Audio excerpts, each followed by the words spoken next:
Web news से जुड़े हुए सभी दोस्तों को सुमित भावना का नमस्कार। जैसा कि आजकल की युवा पीढ़ी भौतिकतावाद की तरफ दौड़ रही है, वहीं हमारे बीच ऐसे युवा हैं जिन्होंने अपनी लेक्चरर की जॉब छोड़ने के बाद प्रकृति को गले लगाया और प्रकृति के लिए, प्रकृति को बचाने के लिए काफी काम कर रहे हैं। ऐसे ही युवा हमारे बीच में हैं चंदन भाई साहब। चंदन भाई साहब, आपका बहुत बहुत स्वागत है हमारे लाइव प्रोग्राम में। और चंदन भाई, सबसे पहले तो मैं जानना चाहूंगा और हमारे दर्शक भी जानना चाहेंगे कि आप पहले अपने बारे में बताइए कि आप कहाँ से आते हैं और किस तरह से आपकी ये प्रकृति को संरक्षित करने की शुरुआत, ये विचार कहाँ से आए आपके मन में? देखिए, शुरुआती दौर जो है मेरी पढ़ाई जो है शहरी क्षेत्रों से हुई है। तो मैं वैसे एक गांव में रहने वाला हूँ। नैनीताल जिले के खलकांडा गांव का एक नाई गांव है, छोटा सा तोग है।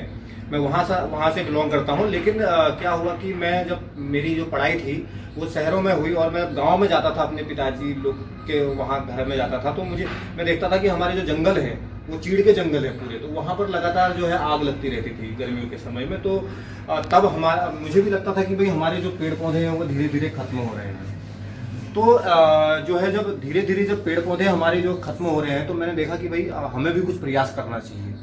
तो तब मैंने जो है शुरुआत की कि भाई जो है मुझे भी पौधे लगाने चाहिए। उस वक्त मैं जो है पॉलिटेक्निक करता था लोहाघाट से, और उसके बाद फिर मैंने रुद्रपुर में एक सरस्वती विद्या मंदिर इंटर कॉलेज है, वहाँ पढ़ाना प्रारंभ किया। और उसी बीच से फिर धीरे धीरे गाँव में जाता था, तो इस प्रकार के छोटे छोटे काम मैं करता था। जैसा कि आजकल आप देख रहे हैं कि भौतिकतावाद की तरफ लोग दौड़ रहे हैं और प्राकृतिक संसाधनों की इस तरह से लूट हो रही है, तो इस समय में किस तरह से हम प्रकृति को अपने संरक्षित रख सकते हैं? उत्तराखंड की जैसी भौगोलिक स्थितियां हैं, तो वहां पर प्राकृतिक संसाधनों को किस तरह से बचाया जा सकता है? वो क्या विचार हैं आपके?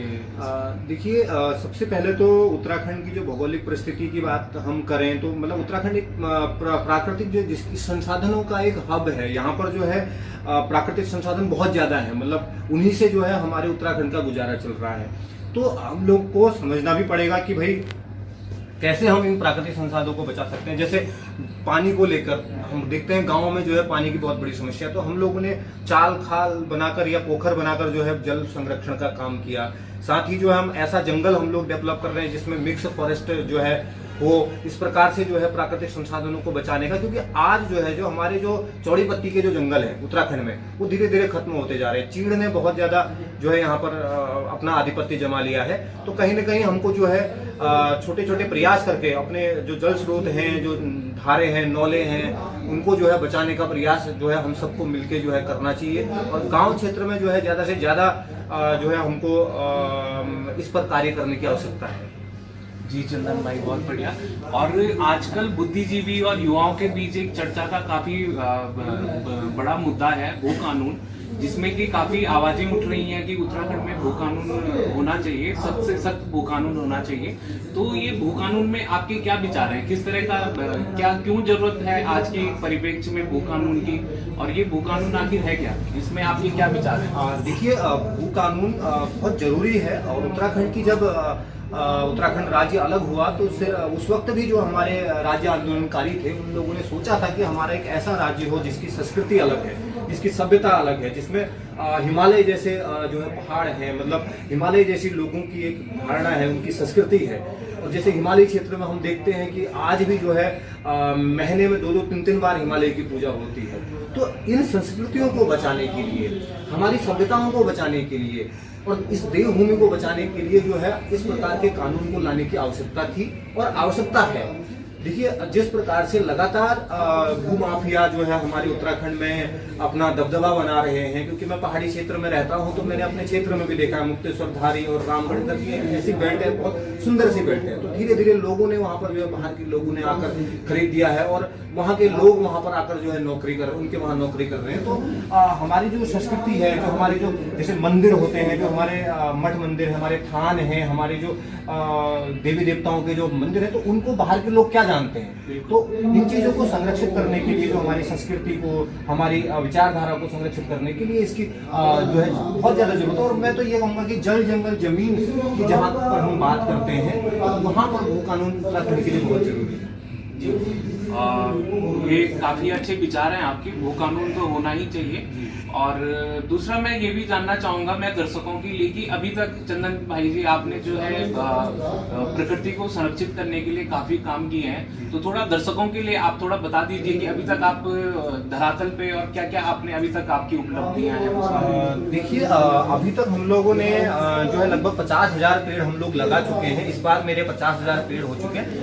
मेरा उद्देश्य ये रहता है कि हम पेड़ सिर्फ लगाएं नहीं, हम लोग उनको संरक्षित भी करते हैं। और क्योंकि हमने जो एरिया है, एक जंगल हम लोग तैयार कर रहे हैं, मिश्रित वन जिसे हम कहते हैं, वहां पर हम जो है बांज, खरसू, रयास, फलियाट, जो चौड़ी पत्ती के जंगल है, भीमल, तिमिल और जो रीठा, इस प्रकार की जो प्रजातियां हैं, रिंगाल, इस प्रकार की जो प्रजातियां हैं वो हम वहाँ पर जो है उगा रहे हैं। और साथ ही मेडिसिनल प्लांटों की वहाँ पर हम लोग जो है मेडिसिनल प्लांट भी हम लोग लगा रहे हैं। साथ ही उसमें हम जल संरक्षण के लिए चाल, खाल, पोखर जो हम तैयार कर रहे हैं। क्योंकि देखिए, जो है हम देखते हैं पहाड़ का पानी जब बारिश होती है तो सीधा बहकर जो है नदियों से हमारे शहरों की ओर चला जाता है, तराई की ओर चला जाता है। तो हमने उसको रोकने के लिए वहाँ पर जो है पहाड़ी क्षेत्रों में छोटे छोटे चाल, खाल, पोखर जो हम लोगों ने बनाए ताकि वो पानी रुके और धीरे धीरे नदियों के माध्यम से हमारे जो है तराई क्षेत्र तक पहुंचे। और साथ ही जो हमारे वाटर सोर्सेज है, चाहे वो नौले हैं, धारे हैं, वो जो है रिचार्ज हो। तो अभी तक हम लोग लगभग 500-600 से ज्यादा जो है चाल, खाल, पोखर हम लोग तैयार कर चुके हैं,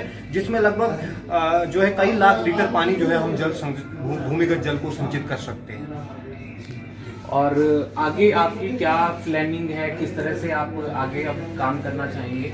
ये तो आपकी उपलब्धियां हैं। आप पे मैं दर्शकों को भी बता दूं कि चंदन भाई जी जल को संरक्षित करने के लिए और प्रकृति को संरक्षित करने के लिए बहुत काम कर रहे हैं। और इन्होंने पोखर वगैरह बनाकर भी जल को संरक्षित करने का प्रयास किया है। तो आगे का आपका क्या प्लान है? आगे किस तरह से आप और क्षेत्रों में काम करेंगे? जी देखिए, अभी हम लोगों ने एक हरितवन क्रांति एक नाम से शुरू किया हुआ है और इसका उद्देश्य ही यही है कि हम अलग अलग क्षेत्रों में इस प्रकार से छोटे छोटे जंगल हम लोग डेवलप करें और इस प्रकार से पानी को संरक्षित करने के लिए हम बनाएं। क्योंकि देखिए, जो पोखर जो है वो हमारी संस्कृति है। जब पहले तक पानी के संसाधन नहीं हुआ करते थे, लोगों के पास नल नहीं हुआ करते थे, आज से 50-60 साल पहले, तो तब लोग पोखर ही बनाया करते थे। आज भी अगर हम गांव के नाम देखेंगे तो कहीं पर पोखर या पोखरी या इस तरीके से नामों से जो है, कहीं पर खाल जैसे उफरे खाल है या जो है हमारे वहाँ सुंदर खाल है या इस तरीके से, या कुछ ताल, इस तरीके के नाम भी जो है गांव के होते थे।